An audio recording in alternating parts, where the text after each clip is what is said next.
qoyun cinslərindən söhbət düşəndə deyirlər ki, yerli cinslər çox daha yağlı olur, ləzzətli olur. Bunu nəyə əsasən deyirlər? Toylarda ya da böyük ziyafətlərdə kababı yaxşı olur deyə. Müəyyən qədər razıyam. Amma millət hər gün kabab yemir də. İnsanlar yemək bişirəndə ət lazım olur. Qoyunun əti azdır. Yəni sümükdür, bir də yağdır. O yağ da bişdikcə əriyir. İnsanlar evdə yemək bişirməyi nə edirlər? Mal əti alırlar.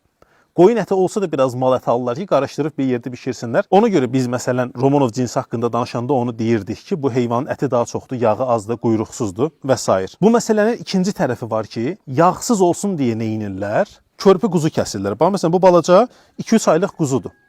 Belə heyvanları kəsirlər ki, yağsızdır, yumuşaqdır, tez bişir, rahat yeyilir, ləzzətlidir və s. da. Yəni biz adətən kəsəndə mütləq gözləyirik müəyyən yaşa çatsın, yetişmiş olsun. Bəzi qoyun cinsləri ümumiyyətlə o ət verməyə başlamaq üçün Romanovu keçən videoda demişdim. 1 yaşından sonra başlayır ət yığmağa. Yaş yarım olanda canlı ağırlıq 100 kiloya çata bilir. Yəni bu tərəfdən yerli qoyun cinsini tərifləyib, o bir tərəfdən də yağ problemini həll etmək üçün körpə quzuların kəsilməsi biraz doğru deyil. Yerli qoyun cinsləri haqqında demək istədiyim 1-2 məsələ də var. Onları da növbəti videoda bizdə Romanovla yerlinin qarışığı bir quzu var. Onu göstərib üzərində əyanı izah eləyəcəyik. Növbəti videoda danışacağıq. Bizi izləyin.